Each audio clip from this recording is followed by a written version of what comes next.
Good morning everyone. Now today I will teach you about SAARC. हम SAARC के बारे में बात करेंगे आज बेसिकली।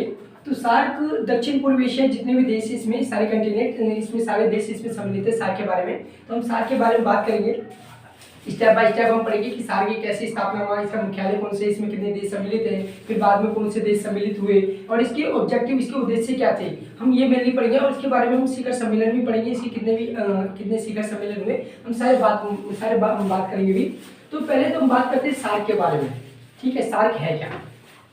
तो सार्क को जो है बेसिकली इसको जो अगर फुल फॉर्म जो इसका south Asian association regional cooperation, मतलब ये कि इसका जो पूरा नाम जो है, सार्क का पूरा नाम जो है दक्षिण एशियाई क्षेत्रीय सहयोग संगठन। मतलब कि यहाँ पे जितने भी क्षेत्रीय के जो देश होंगे, यानी कि हम अगर हम बात करें, आपको हम एक चीज दिखाएं कि भारत जो है, भारत का पड़ोसी देश पाकिस्तान है, नेपाल है, अफगानिस्तान है, चाहे यहाँ पे श्रीलंका हो गया, चाहे मालदीव हो गया, चाहे म्यांमार, भूटान हो गया, जितने भी देश हैं, इसमें जितने भी देश हैं, इसके क्या करें, क्षेत्रीय सहयोग होगा। मतलब इनमें क्या होगा, एक संगठन है और इसके माध्यम से क्या होगा, सहयोग होगा।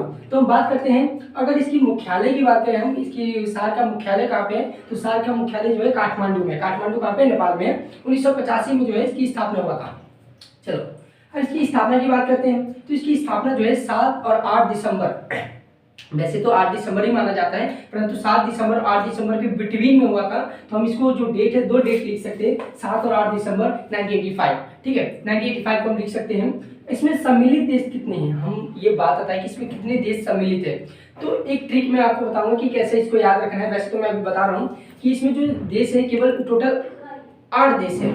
इसमें कौन कौन से देश है, भारत है, बांग्लादेश है, भूटान है, मालदीव है, नेपाल है, श्रीलंका है, पाकिस्तान है। इसमें कितने देश है, टोटल 8 देश, 7 देश है वैसे तो बेसिकली। अब 2008 की बात करते हैं, तो 2008 में जो है अफगानिस्तान शामिल हुआ था। 2005 में सार्क के 2005 में शिखर सम्मेलन में जो है, 13वें शिखर सम्मेलन में जो है इसको शामिल कर लिया गया था। परंतु अब बात करते हैं, म्यांमार भी शामिल हो गया था। ठीक है, तो अब ये तो था, हमने बात करा कि इसकी स्थापना कब हुआ, इसका मुख्यालय कहाँ पे और इसमें कितने देश सम्मिलित, हमने यही पढ़ा अभी टोटल। ठीक है, तो अब हम बात करते हैं इसके बारे में, थोड़ा इसके उद्देश्य भी पढ़ लेते हैं। उद्देश्य क्या है इनके? अब देखिए, सार्क के उद्देश्य जब हमने बताया कि विभिन्न राष्ट्र होता है, अलग अलग राष्ट्र की बात कर रहे हैं इसमें बेसिकली हम, तो इसमें अलग अलग देश भी होता है। जैसे पाकिस्तान हो गया, अफगानिस्तान हो गया, ये भूटान हो गया, म्यांमार हो गया, चाहे अफगानिस्तान हो गया, भारत हो गया, बांग्लादेश हो गया, या पाकिस्तान हो, श्रीलंका, नेपाल, जितने भी देश है, अलग अलग पड़ोसी देश है इसके। और पड़ोसी देश को क्या है, सहयोग, मतलब उनको क्या करना, एक सहयोग करना। ये जो पॉइंट है, इसको क्या करना, सहयोग करना, एक दूसरे देशों को क्या करना, मदद करना, इसके माध्यम से किया जा सकता है। ठीक है, अब इसके उद्देश्य के बारे में पढ़ते हैं। तो उद्देश्य क्या है इसके, कि सभी देशों के बीच शांति स्थापित करना। अगर हम बात करें कि सभी देशों, जैसे पाकिस्तान, भारत और पाकिस्तान के मध्य हमेशा विवाद रहता है, चाहे वो सिंधु जल नदी को लेकर हो, चाहे सियाचिन को लेकर हो, चाहे सैन्य व्यवस्था को लेकर हो, तो इनके मध्य जो है हमेशा विवाद बना रहता है, हमेशा विवाद रहता है। और खासकर जो है बॉर्डर को लेकर हमेशा इनमें तनातनी रहती है, या हमेशा संघर्ष रहता है। तो इसमें क्या है कि एक जो वर्ड आया है यहाँ पे, शांति स्थापित करना, क्या करना, कि पड़ोसी देशों के मध्य शांति स्थापित किया जा सके। ठीक है, अब दूसरी बात करते हैं, आपसी देशों के मध्य सहयोग स्थापित करना। अब सहयोग भाई, कि अगर मान लीजिए कि किसी कोई देश है, उसको किसी चीज़ की ज़रूरत है, नीड है, तो इसको क्या करना, उसको सहयोग करना, उसको क्या करना, मदद प्रदान करना। ठीक है, अब अंतरिक्ष विज्ञान और तकनीक में बढ़ावा देना, ये बहुत अच्छा पॉइंट है इसमें, कि अंतरिक्ष विज्ञान और तकनीक में बढ़ावा देना। कि अगर मान लीजिए कि भारत के पास कोई टेक्नोलॉजी है और ये इसमें से बांग्लादेश के पास कोई टेक्नोलॉजी नहीं है, तो क्या करेगा भारत, उसको क्या करेगा, सहयोग करेगा, तकनीक प्रदान करेगा, या अंतरिक्ष जो टेक्नोलॉजी है उसको प्रदान करेगा। ठीक है, तो ये क्या होगा, इसके माध्यम से अंतरिक्ष विज्ञान तकनीक इसको बढ़ावा देगा। ठीक है, इनको प्रदान करेगा, उसके माध्यम से वो भी विकास करेंगे। अब ये सबसे मेन मुद्दा जो है यहाँ पे, यह आतंकवाद का है, कि भारत हो गया, चाहे अफगानिस्तान हो गया, चाहे पाकिस्तान हो गया, ये सारे कंटिनेंट जो है, सारे जो देश है, इसमें क्या प्रॉब्लम है, ये है आतंकवाद का समस्या है। ये आतंकवाद का समस्या जो है, ये विश्वव्यापी समस्या बन चुका है अब वर्तमान में। तो ये जो है, इसके माध्यम से क्षेत्रीय सहयोग या सार्क के माध्यम से इसको क्या करना चाहते हैं, खत्म करना चाहते हैं। कि कैसे भी जो आतंकवाद की समस्या है, चाहे पाकिस्तान से आ रही हो, चाहे अफगानिस्तान से आ रही हो, चाहे किसी भी देश से आ रही हो, इस समस्या को समाधान किया जा सके।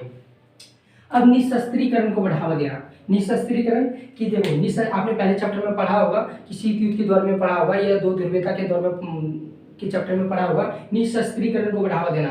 क्या होता था कि निशस्त्रीकरण का शाब्दिक अर्थ होता है कि बिना अस्त्र शस्त्र को लड़ाई करना, ये भी कह सकते हैं, या तो शीत युद्ध भी कह सकते हैं इसको, या यूं कह लो कि निशस्त्र बिना हथियार का लड़ाई करना, ये बिना हथियार प्रयोग में नहीं लाना, प्रयोग में करना ही नहीं है, हथियार का प्रयोग ही नहीं करना, एक तरह से कह लो। अब अंतर्राष्ट्रीय संगठन के साथ मिलकर कार्य करना और कानून व्यवस्था सुधारना। किसी भी देश में मान लीजिए कि अगर किसी भी देश में किसी भी देश में अगर क्षेत्रीय सहयोग संगठन है तो उसको क्या करना कि अंतर्राष्ट्रीय संगठन के कानूनों के अनुसार कार्य करना, ये कानून जैसे बना रहे हैं उसके अनुसार, उसकी इच्छा अनुसार कार्य करना, ठीक है, जिसके माध्यम से क्या हो, आतंकवाद को रोका जा सके, शांति बनाया जा सके, आपसी सहयोग किया जा सके, ये इनका ये उद्देश्य होता है। चलिए, अब ये सदस्य देशों के साथ मिलकर प्राकृतिक आपदा, महामारी इत्यादि को मिलकर क्या करना, रोकना। अब जितने भी मान लीजिए कि जितने भी प्राकृतिक आपदा होती है, चाहे महामारी हो गया, ये महामारी हो गया, ये प्राकृतिक आपदा हो गया, ये तुम्हारा एक और हो गया कि जलवायु परिवर्तन हो गया, ग्लोबल वार्मिंग भी आजकल बढ़ रहा है इतना, तो इनको क्या करना, एक तरफ से खत्म करना, इनको क्या करना, एक तरफ से खत्म करना। तो ये जो मोटिव था, इनका उद्देश्य है एक तरह से क्या करना कि समाज को या विश्व को, वहाँ के लोगों के जीवन, लोगों का जीवन जो है, इनका स्तर को बढ़ाना, उनके जीवन कल्याण को करना, ठीक है। तो इनके माध्यम से ये क्या, इनके माध्यम से जो है इनका जो है लोगों का कल्याण भी हो सकता है, ठीक है, और आपसी सहयोग, शांति सहयोग, और ये तकनीक को बढ़ावा दिया जा सकता है, आतंकवाद को रोका जा सकता है, निशस्त्रीकरण को बढ़ावा दिया जा सकता है, अंतर्राष्ट्रीय संगठन के साथ मिलकर काम किया जा सकता है, सदस्य देशों के साथ प्राकृतिक आपदा या महामारी इत्यादि मिलकर उसको रोकने का प्रयास किया जा सकता है। Thank you so much.